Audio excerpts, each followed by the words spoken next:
I can't believe I'm looking at my good friend Teresa Richardson after 25 years. Oh, Carl, so good to see you. Want to give you a hug. Oh, can you hear me okay? This is my grand voyage with my new headsets and a better microphone. Yes. Can you hear me okay? I do, yes.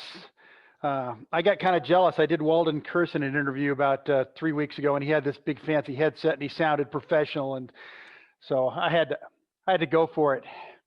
How are you? I am great. You've changed the backdrop. Yeah, it's a little painting we have of the Metolius River here in Central Oregon. Oh, great. Because I've been wanting to ask you about the Emmy trophy behind me. I can bring it out here and just put it here. I mean, that's the question I want to ask you is, what was that for? That was for a wonderful story I did with a photographer named Paul Stews at KTU just in the last year that I was there about a baseball player at the University of Portland who collapsed with a cardiac event. And they had this protocol of for that where his teammates rushed to the trainer and the trainers came out and they did CPR and they had the right they had one of those defibrillators, portable defibrillators, and the fire guys came and everything went right. And the kid survived and was back on the mound pitching about 6 weeks later. Back in December, J.R. Bunda was working out on the track here at the Child Center, getting ready for the baseball season. But he collapsed, and his heart stopped. Teammates Ryan Barr and Travis Peterson were there. Bunda started squealing for air, and that's when we looked at each other in panic. And then I realized something was wrong, so I told Travis to go get help. Ryan actually grabbed me and pushed me towards the stairs and said, "Go get Kat, go get help." That push started a chain of action and reaction. Training was tested, a proactive emergency plan executed. More than a dozen people stepped up to the plate. Like the metaphor, they all showed heart. Travis Peterson had come down and ran through this door and just had deer in the headlights look. So I thought my door was being knocked off its hinges. We just respond and don't really think about it. First to JR, strength coach Kat Wade. There was no pulse. Lips were starting to turn purple. It was clear that there was no oxygen. He was non-responsive. In seconds, trainers Greg Waltner and Amber Eubanks are there. The trio starts CPR. In that moment, your training just kicks in and you know what you need to do. I was certainly afraid that it wasn't correct, it wasn't hard enough, it wasn't fast enough, it was too hard. You see it in movies all the time, but once you're there, you realize how serious it could be. I wasn't up there for very long before I heard the sirens. Within 4 minutes, these guys are on the scene. The crew from Portland Fire Station 26. Time is of the essence. Hats off to the people that did CPR on him, the staff and students there, just did a great job. And it was just a wonderful story that I heard told by the coach of the team at a banquet, who was a friend of mine. And I walked up to him afterwards, because there was a series of events that happened perfectly. And I went up to him after the event and I said, "Chris, you got to let me tell that story on TV. It's just an award-winning story." Yeah. And it was. Yeah, it was. I was right, but congratulations. Yeah, that's one of those stories that you can't screw up. Well, anyway, you do everything so well. So thank you. Well, there's so much catching up to do. Teresa Richardson, Gardner. Gardner now, yes. Yeah. We still call you TR? Love it, yes, TR. That's what everyone in Portland knows me by, is TR. Teresa, you do not look like you have aged a day since Oh. I last saw you. And I'm not making that up to be nice. I'll get a little closer. Okay, so I got to address the elephant in the room before we start. No. Yes. What is the elephant in the room? Well, you know how people talk, and back in the day, there was this big talk about why are Teresa Richardson and Carl Click not a power couple? Why weren't we a power couple? And I've come up with 3 reasons. Okay, 1, we were more brother and sister as colleagues. Okay. So that kind of got in the way. 2, Faith, you of course a good Mormon.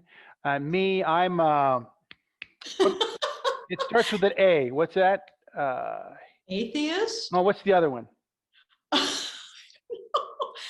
It's Carl, if you can't remember. Asshole. That's what it is. No. That's what it is. Carl. And number 3, you were so far out of my league. Oh, Carl, just the opposite. You were too smart for me. Oh, I remember those days so fondly. I do too. I do too. Wow. So tell me how a wonderful Forest Grove was where you were raised, right? I lived in the same childhood home my entire life. How many people can say that? I never moved. I'm a Grover. I'm an Oregonian. I'm a Grover. So how does a Forest Grove girl and a Mormon girl end up at Arizona State and not BYU? Well, okay. I mean, Carl, I'll try to make this brief. This is a lot. I got my master's at ASU when I was 51 years old. Oh, okay. Yes. Later in life, I went back and got my master's at W.P. Carey School of Business because I'd always been interested in business. But I did start out at Brigham Young University. But Carl, I got to tell the story because this helps me get into how I got my job at KG Television. That's why we're here. So here we go. You ready? I'll try not to give too many details because there are a lot of great ones. But so anyway, I had been going to Brigham Young University, and I was home for the summer. It would have been my junior year of college. And a person I met at college who lived in Las Vegas, got it? Let me know. I mean, he knew that I wanted to go into broadcasting. He let me know there was an open audition at the NBC affiliate in Las Vegas, Nevada for a weekend weathercaster and reporter. Okay. Okay. I know this is random, so out there. And I thought, well, I talked to my parents about it because I was home for the summer, and they said, you know, Teresa, if this is what you want to do, not necessarily weather, but get into television. And they said, if nothing else, it'd be a great experience to just go down and audition. So I went down to Vegas and auditioned during this open audition. I was competing against professional comedians from the Las Vegas Strip, mind you. They wanted a clown act. Anyway, and I got the job. And so it's like, oh my gosh, what do I do now? So I had to make the decision, do I go back to Brigham Young or do I stay in Vegas? I mean, this is why we go to school, right? To get jobs like this. Yeah. And then I just switched schools. And, I thought, well, does it really matter which college we graduate from? Some people would say yes. Other people would say no. But I said, I'm going for it. Yeah. I'm going to take this job. So here I am, a junior in college. I am clueless, but I had a great audition. I had my little weathercast memorized. I didn't even talk about the board behind me. I had my own little memorized spiel, and they really liked me. And they said, can you write? Sure, I can write. So anyway. Wrote a term paper the other day. Got it. So I moved to Vegas. I go to school during the week. I work 14-hour days on the weekends. I am the only reporter. I am the only weathercaster on the weekends. I mean, I did not know what I was doing, but it was like this surreal experience, Carl. I have to tell you. I mean, Vegas at the time was the 103rd largest market in the country. That's nothing, that's so small, but it was a great news town. I mean, it happened every weekend. I'm the only reporter. So seriously, in a month, I am interviewing Vice President George Bush, who came to town to stump for a Republican clothing store owner who was running for Senate. I interview him. A week later, I'm interviewing Sammy Davis Jr. What are the Rat Pack? A week later, I'm interviewing Jerry Lewis, who just got out of the hospital from a triple bypass heart surgery. A week later, I'm interviewing President Gerald Ford, who was in town for some gala event. I mean, this was my life. I'm a college student. That's awesome. And I can't believe that the station actually trusted me with all these stories. I mean, I wasn't good, but I did get better. And so by the time I graduated from UNLV, I started out as a cougar, became a running rebel, and then eventually became a Sun Devil at ASU. I like to say.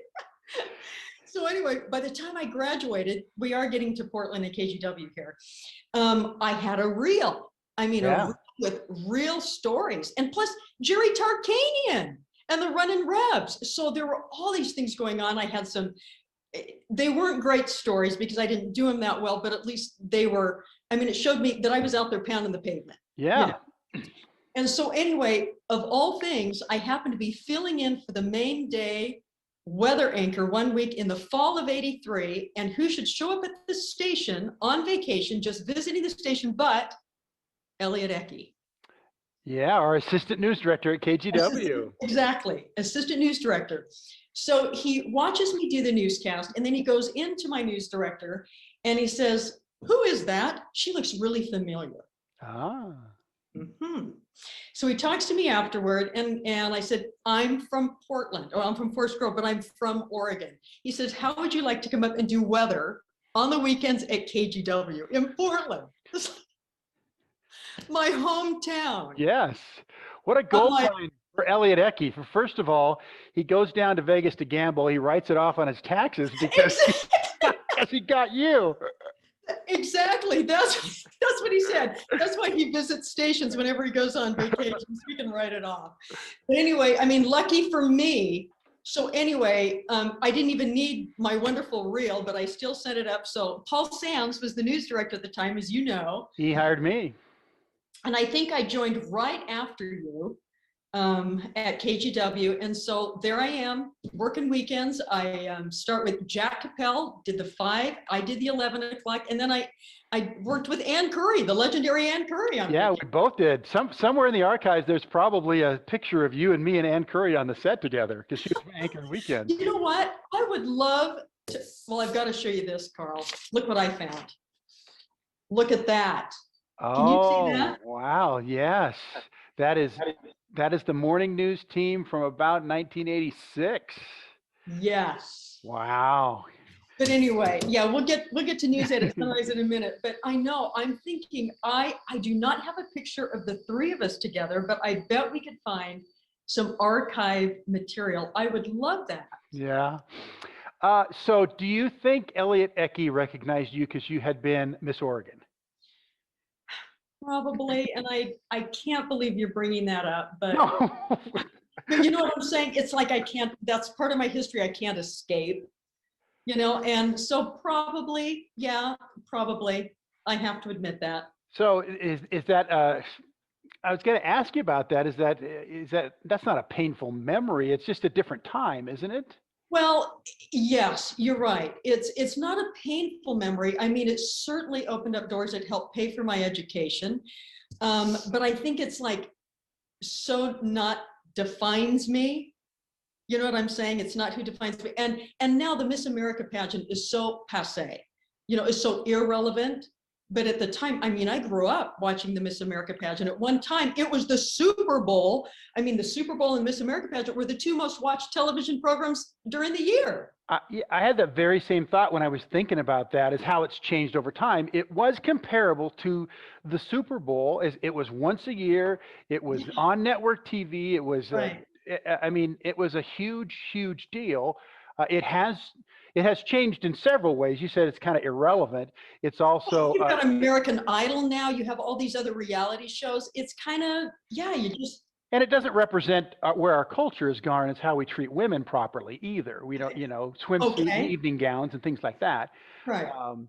But at the time, it was an important event, and for a young woman to be chosen to represent her state and to go there, and I would also say everything you did to be a part of that part of your life gave you the poise and the presence and the speaking ability. You know, it gave you a place to you know, define your singing voice. I mean, all that leads to you being a good broadcaster as well. It certainly helped. And quite frankly, when I went into it too, at the time, and I probably had visions of, you know, Phyllis George in my mind, you know, because I wanted to go into sports. That's really what I always wanted to do. And I just was never disciplined enough to strategically plan my life that way. I just took the opportunities as they came. But I thought, you know what, if I could be Miss America at age 25, I could have my own national TV show, blah, blah, blah, blah. How naive was that? But, but we all have dreams, and at least I got that far, and it did help. I have to admit, yes, it did open some doors. And so for that reason, and like I said, it helped pay for my college education too. Yeah. Okay. I guess it's good that our culture has come to a way where it is no longer as relevant as it was. Yeah. Now you talked about being the Super Bowl. I mean, in my family, it was a big deal. We all sat down to watch it, and we all watched all 50 women introduce themselves. Started, I like Miss South Dakota, and and my dad was always better at it than us because he was smart enough to know that California, Texas, and New York always get in the top 10 because of the ratings. Exactly. Oh, that's funny. Good memories, though. Good memories. Well, and I had I had an uncle in Tacoma who was the director of the Miss Pierce County pageant. And I don't know if you remember, the Miss Washington pageant was always in Vancouver. Yeah, I judged it a couple of years. Yeah, I mean, for some reason it had started in Vancouver because there was a group there who hosted it, and it was there for a long time. So, we would go with, and watch my uncle's representative from the Tacoma area go there, and different times, obviously. And let's see, so we worked a lot together because we were both working weekends, and you were doing weather with Jack Capel, and I was doing sports either as the second sports guy or filling in for that guy. And so, I mean, weekends always had this this camaraderie because we were kind of the stepchildren of the newsroom. We were there in the skeleton crew stuff. And so everybody got really close and friendly, and we were always working hard together. Right. And the news director wasn't there. We could kind of do our own thing, which was really nice. Yeah, you're right. We had a nice, intimate group, and I loved that. And I did another stint of weekends with Nancy Francis in the early 2000s when we were anchoring at Channel 8 together. And I felt the same way. It was nice to be there with Nancy, who was a pro, and to kind of be the elder statesman, and because we were working with a lot of young producers and reporters, and we could help guide them a little bit and be a little bit of a mentor. But there was always that friendship amongst those people on that shift that got us through working on the Saturdays and the Sundays. Right. Oh, I miss Nancy. I would love to get in contact with her, by the way. Anyway, that's another story, but I miss her and I would love to get in contact. I was lucky enough to see Nancy just last year. A mutual friend of ours, Amy Troy Hendricks, has a place here near where we live, and she brought Nancy and some friends up for a weekend, kind of girls' weekend, and I got to go over and be an honorary girl with them. Oh, how fun. And then you showed that picture of you and Nancy Francis and me from the morning show. You guys started that together. There used to be like cut-ins in the Today Show and things like that going on. And then they decided, well, we're going to put a newscast before the Today Show. And you and Nancy started it, and I joined you guys a few months in. I was working a split shift then because I'd do sports at night and then come in and do that show with you in the morning. Oh, that's right. But you added so much to the show. Probably a little too much estrogen to women. I think actually, as I recall, we were the first female anchor duo for a newscast in the country. Am I saying that? Well, certainly in Portland. Certainly then. Certainly in Portland. But it was always so fun. Those mornings were such a blur to me, getting up at 3 a.m. and just like racing into the station and just trying to get everything ready to go. It's just, I was half asleep half the time. And again, you were doing double duty because you were anchoring the newscast with Nancy and doing the weather. So, I mean, that's two jobs in one. Right. But it was only a half an hour then. It was strange to be a part of that. And then to see what happened to it over time, they started to realize that people wanted news that early in the morning. And so it became an hour, and then it became 90 minutes. By the time I was done, it was 2.5 hours. We got on the air at 4:30. Was that exhausting when you were done? Or was it energizing after 2.5 hours? Exhausting. It was exhausting. And for the longest time, yeah, I did it for 8 years at 8 with Brenda and Dave, Mhm. and then I did it for 9 years at K2 after that. But I would often do that show and then go out on a story and do a reporting shift that could last till 2 in the afternoon, depending on the story. That was the exhausting part. Is the people signing the stories and producing the newscasts. They're asking you, can you do this? Can you ride a VO bike? Can you do this? And you realize I got here at 3 o'clock in the morning, don't you? Yeah. But that again was good fun in the mornings there with that. Dee Dixon was working with us at editing. Oh, Dee Dixon, yes, she was great. She was a dynamo because she was editing the entire newscast. And do you remember they used to air the Today Show East Coast time, and we could see it on the feed. And they had what they called the co-op time, which was like a 5-minute segment that didn't air around on all the big markets, but they still had to fill the time. And it was just Bryant Gumbel and Katie Couric and Willard Scott just BSing about whatever topic was on their mind. I don't remember that, but anyway. You were probably too busy. You had weather to get ready. Anyway, sorry. I don't remember that. It would have been very entertaining, I'm sure. And did you, let's see, you went from there upstairs to, was it Good Evening or PM Magazine when you jumped? It was PM Magazine because they still had the national syndication out of San Francisco at that point. And there were, I don't know, maybe 20 other cities around the country that were utilizing, the syndicated shows out of San Francisco. They had the local hosts. And so we did PM Magazine until, I want to say 1990, and then we switched to Good Evening when we could no longer use the name legally, PM Magazine, when that was dropped in 1990. So, yeah. So the PM Magazine model was there were 20 or so stations around the country doing the same thing, and you would share stories from your markets. And so you would host and you'd have a cute story that might be from LA or San Francisco or someplace, and they would use the stories that you would produce. Exactly. And it was really a great model. In fact, I don't think anyone has used that model since, surprisingly, but it was it was really, really popular. At one time, there were like 50 cities across the country that were, into PM Magazine, and then it just slowly dropped and went away.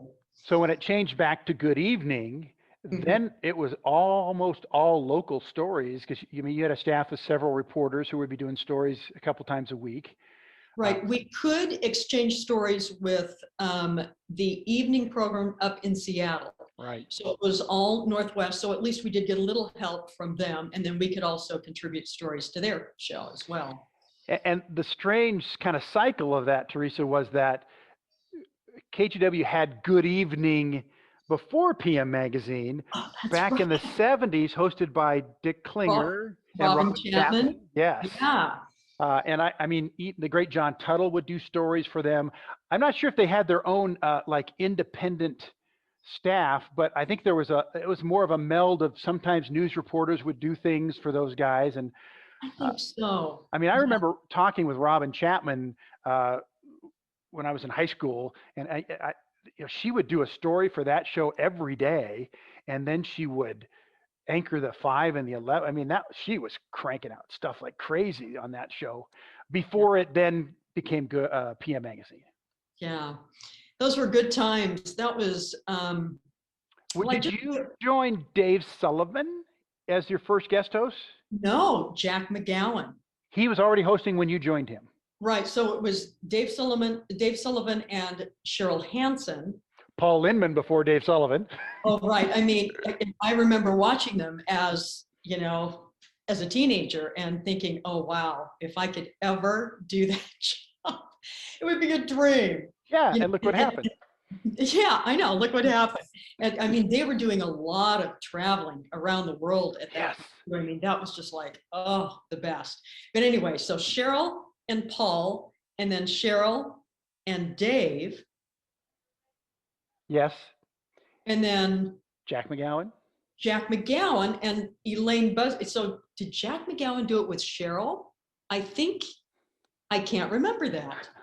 But he was your first coach. Jack did it with Elaine Busby, and then it was me.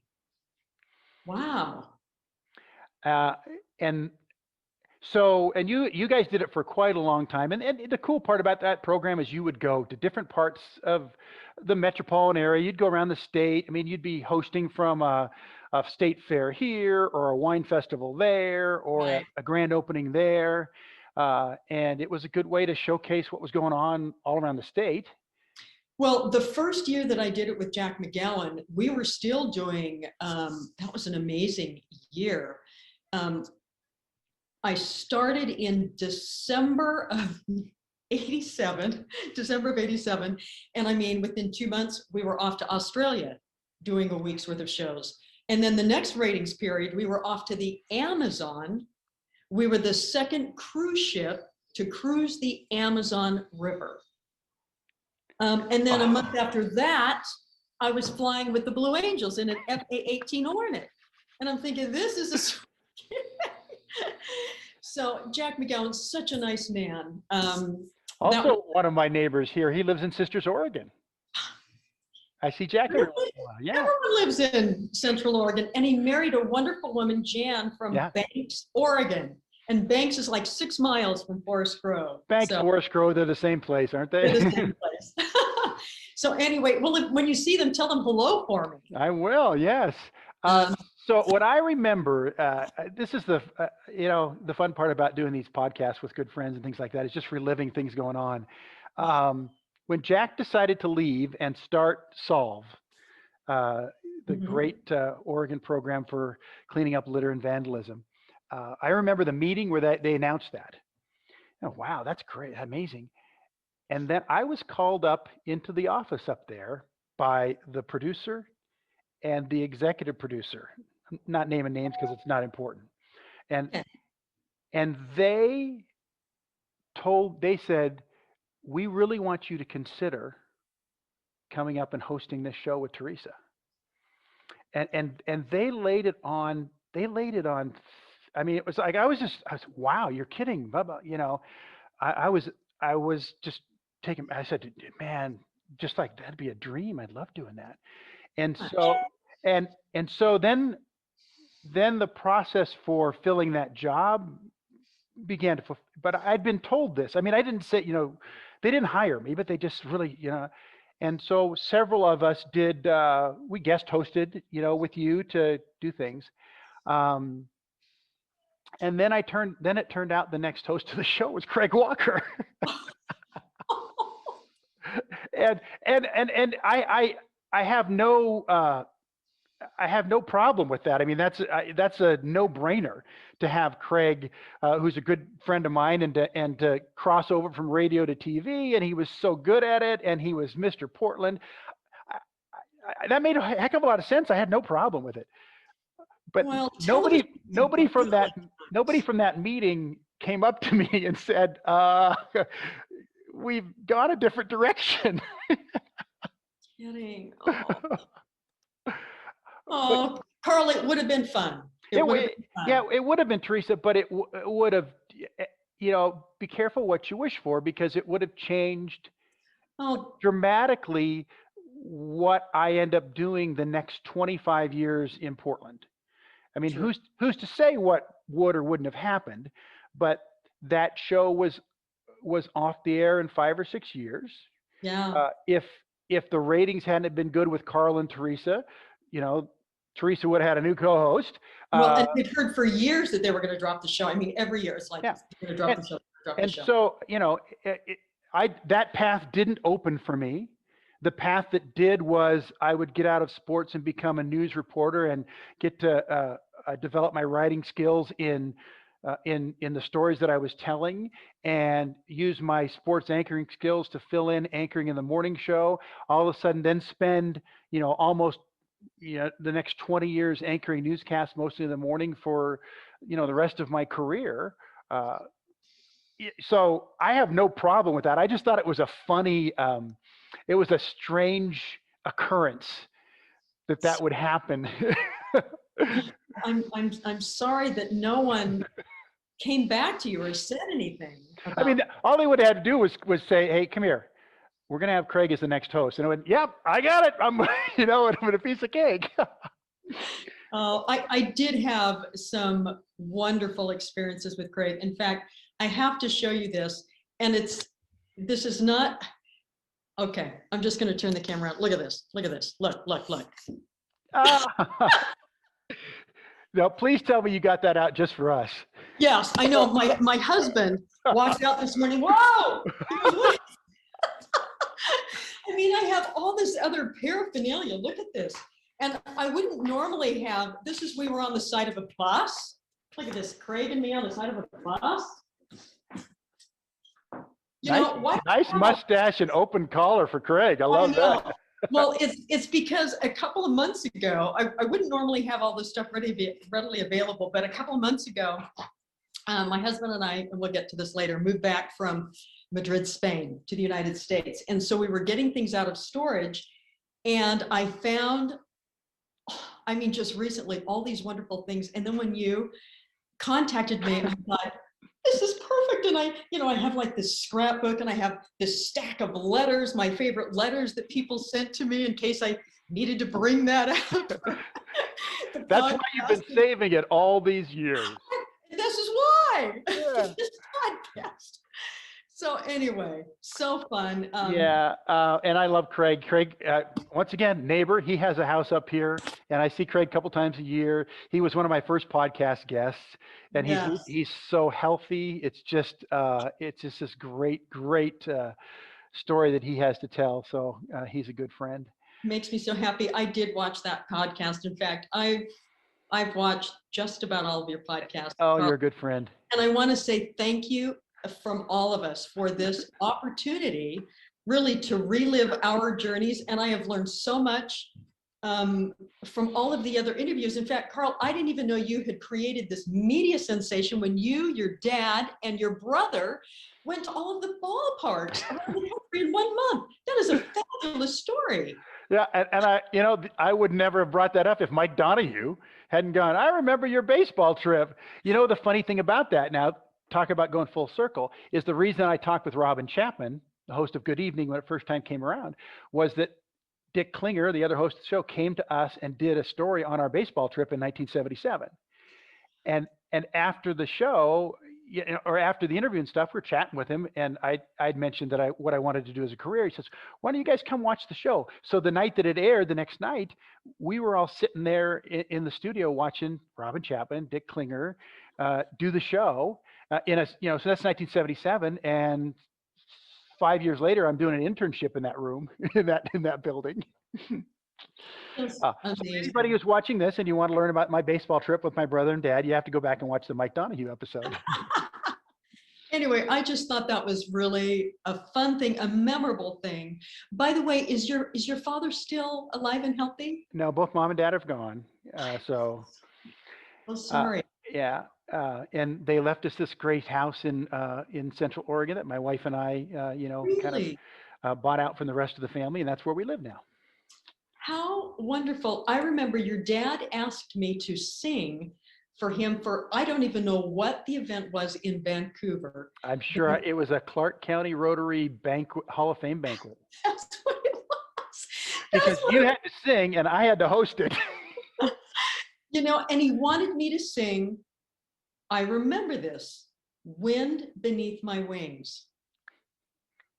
Wind Beneath My Wings. Yeah, for somebody who was being honored by the Rotary and the Hall of Fame, that was probably an important song, and you probably killed it. It was awesome. Anyway, but yeah, my dad had no misgivings about asking for things. He would go out. I love that though. He made it happen, and so I have fond memories of your dad. I'm sorry to hear that he and your mom are both gone.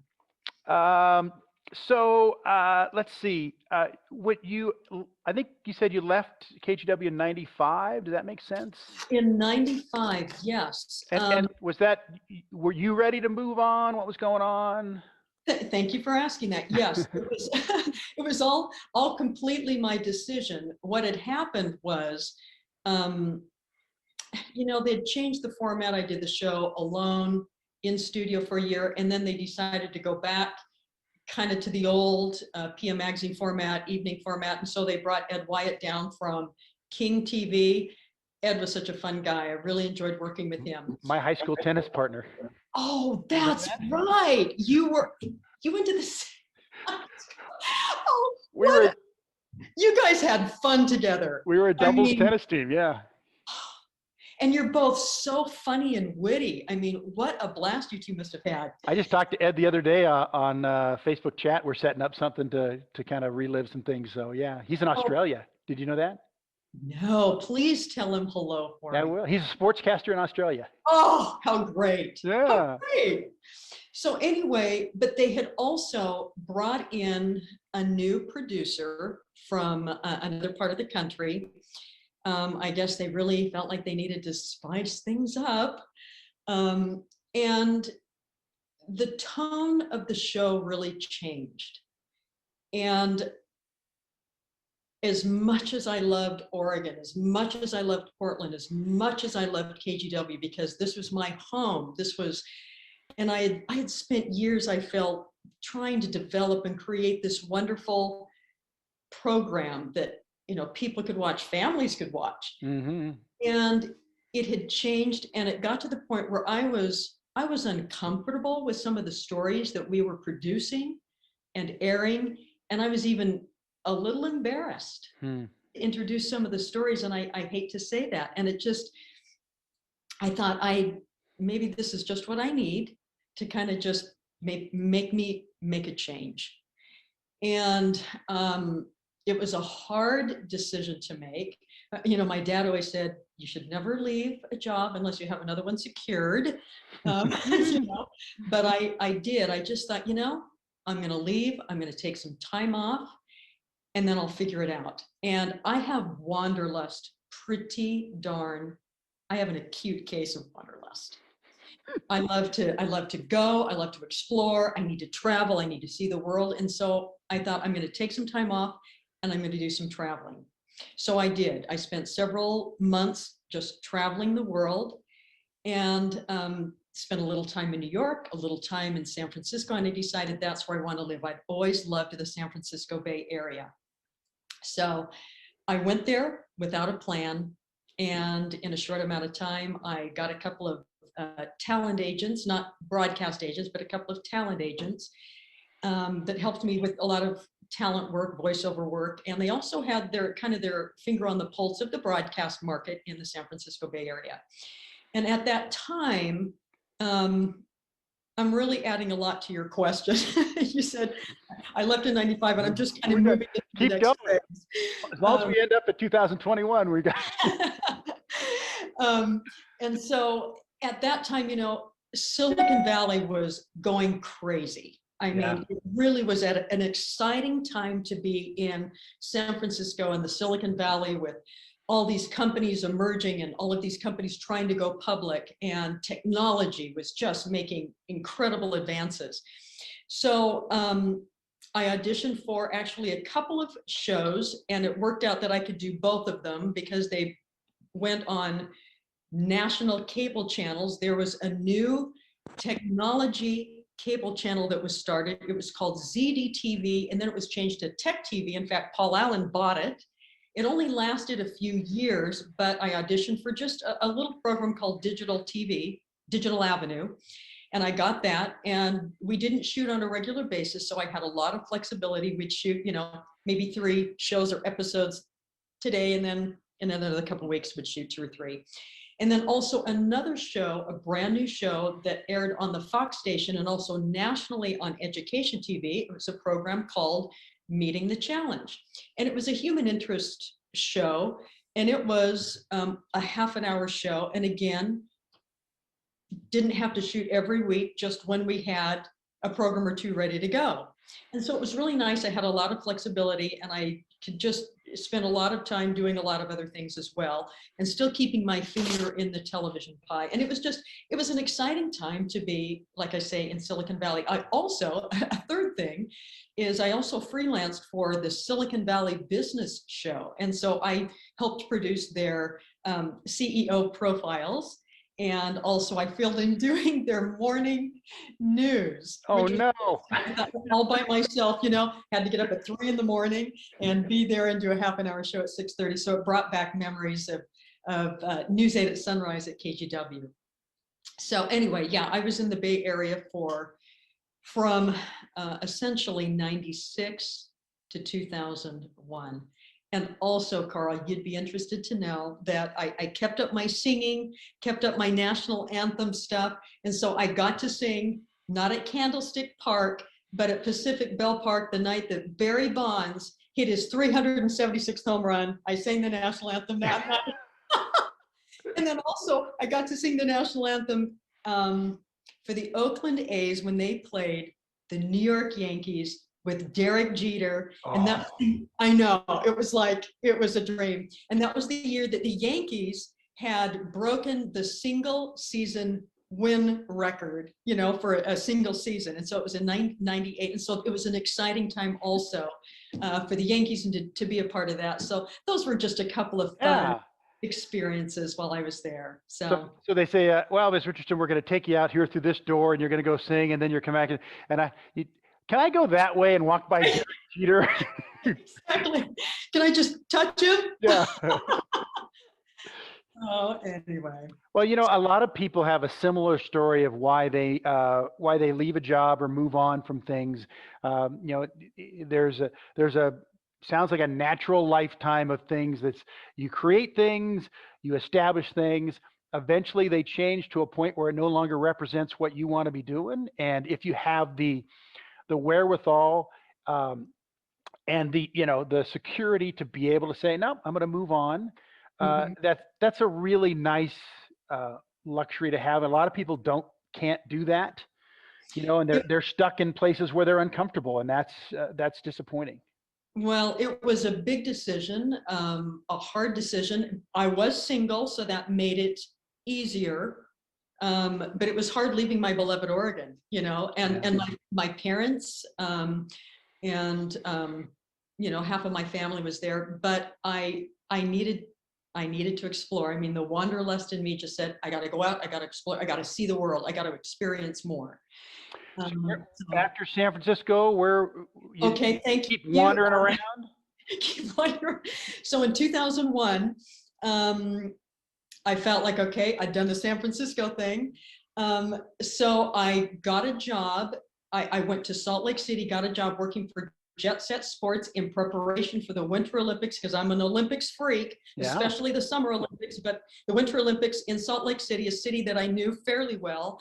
And so I moved there, got to participate and help with this company with the Winter Olympics. Also got a job working for KSL, the NBC affiliate, with a brand new show there called Retro TV. It was just kind of a know-nothing little show, but it was fun. Again, provided me a lot of flexibility. I shot like 5 shows in one day, so it gave me a lot of other time to do other things. And then the big news when I was in Salt Lake, actually, I got set up on a blind date with a widower from Arizona who was up visiting, and actually his son and daughter-in-law set us up. Nice. We had worked on a video project together, and so when my now daughter-in-law called me, she said, I'd like to set you up with my father-in-law. It's like, father-in-law? How old is he? I'm sure your husband appreciates that. No, but he is a few years older than I am. He is a few, but I thought, I'm 43 at the time. I guess that shouldn't be so crazy to go out with someone's father-in-law. So anyway, we met, and yeah, he was the guy. He was the guy. He had been married for 32 years, lost his wife to cancer, and he had 4 children, already all married. We got married in... By the way, that's the greatest stepmom job ever. You don't have to raise anybody's kids. Well, I know, and I love to tell people this. In 2004, when I married Wayne, I became not only a wife, but a mother, grandmother, and empty nester in one day. I was able to, mark all those boxes off in one day. Yeah. Right. I have this wonderful family now, 4 children, 12 grandchildren. And I didn't have to go through the hard work. And they're great. They're all wonderful. And since the daughter-in-law, or my daughter-in-law now and my son now, I mean, they're the ones who set it up. So they were on board. They wanted their dad to get married again. He wasn't the same, and Wayne had zero interest in dating again. He really, he was like a one-woman guy. But anyway, we've gotten together and we've had a marvelous almost 17 years together now. Yeah, and you've been traveling the world, right? You've been doing work in you say Mexico and Spain. Yeah. Oh, did you get my card? I did. Yay! I got the card with your big family on it. Oh, isn't that amazing? So anyway, Wayne and I have served 3 church assignments or missions together, and we never solicited this. My husband is an attorney and businessman. He is retired from the law at this point, so he still dabbles in business. But so we got called to oversee a mission, open a new mission in Cuernavaca, Mexico, beautiful part of Mexico, which is south of Mexico City.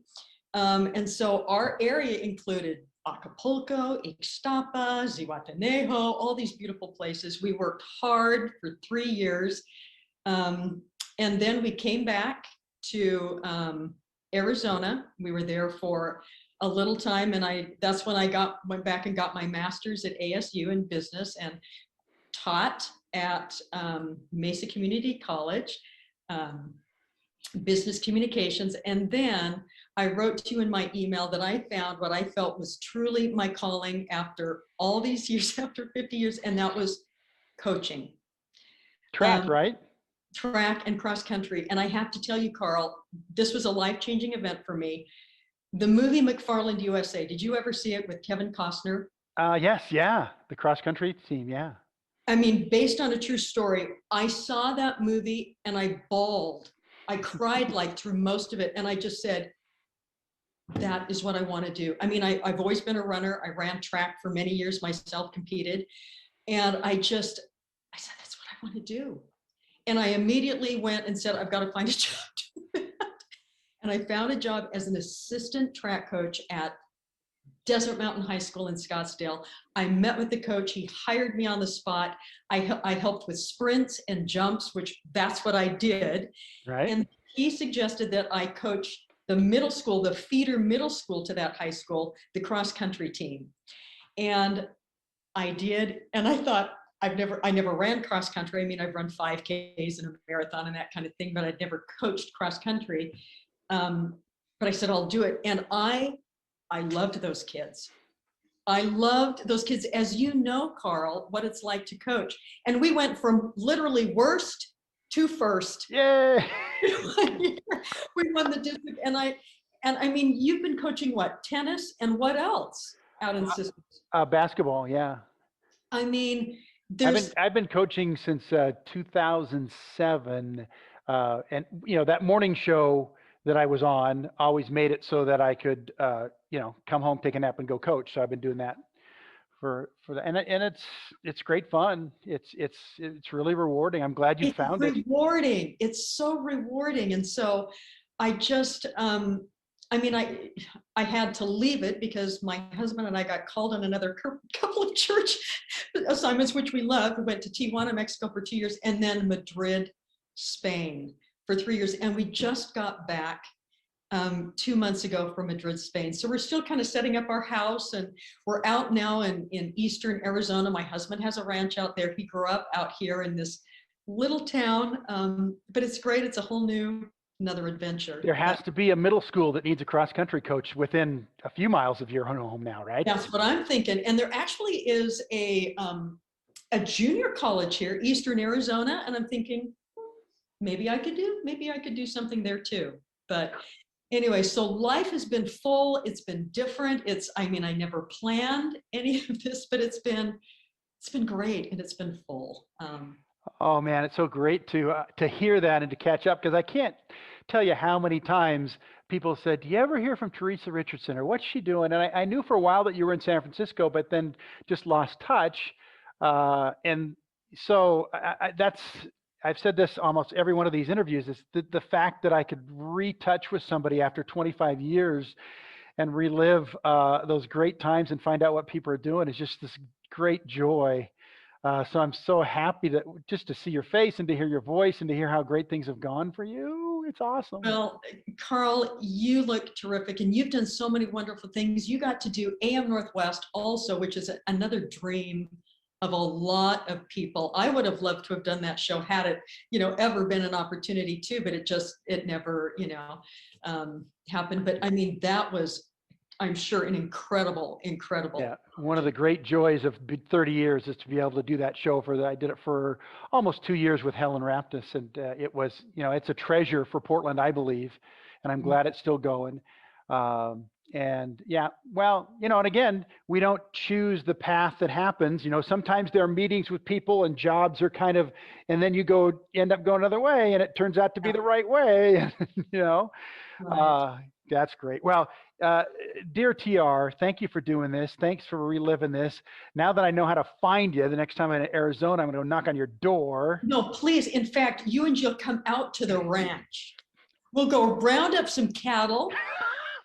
We'll brand some cattle if it's Angus. We'll brand some cattle. That is going on my list.